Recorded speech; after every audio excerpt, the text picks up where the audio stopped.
How did we get into this fiscal hole, and how do we dig ourselves out? Spending too much and spend less in the future, right? That is the short answer. It wasn't supposed to be a short answer. And frankly, you need growth. Everyone knows what is it? The Obama administration, first administration since World War II, not to have at least 1 year of 3% or greater growth. So growth solves a lot of problems.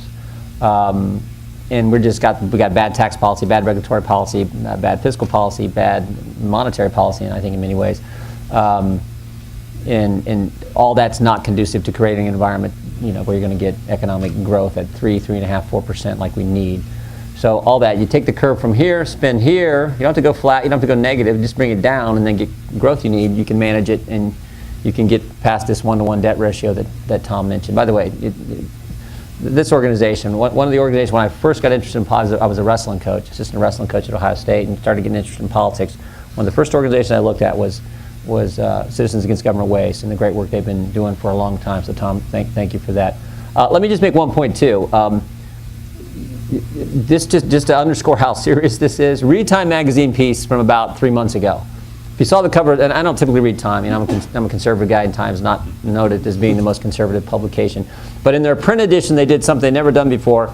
They personalized each, for the couple million people who got the print edition, and it was a red cover, and all it had on the front of the cover was, Dear Tom, Dear Bill, every single who got that personalized it and said, you owe $42,988.12. What that represented was what every single American, all 300 and some million of us, what we owe to pay off this $19 trillion debt. And it was fascinating because it was a conservative economist who wrote it. He actually talked a little bit about monetary policy in there as well. But what stuck with me, the debt today is, in the last 10 years, we've doubled the debt.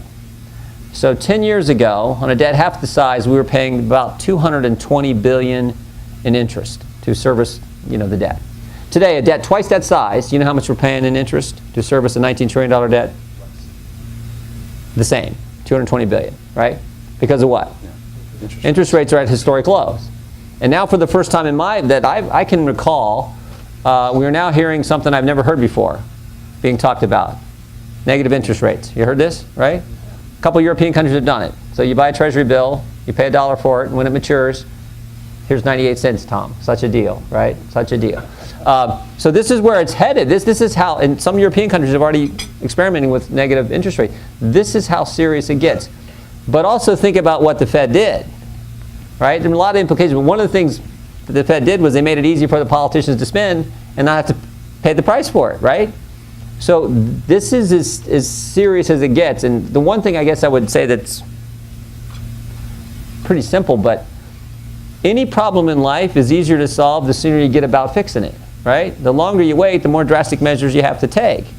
So we better get started pretty quick on bringing the curve down, putting in place tax and regulatory and healthcare policy and monetary that is much more conducive to economic growth. That's how you solve it.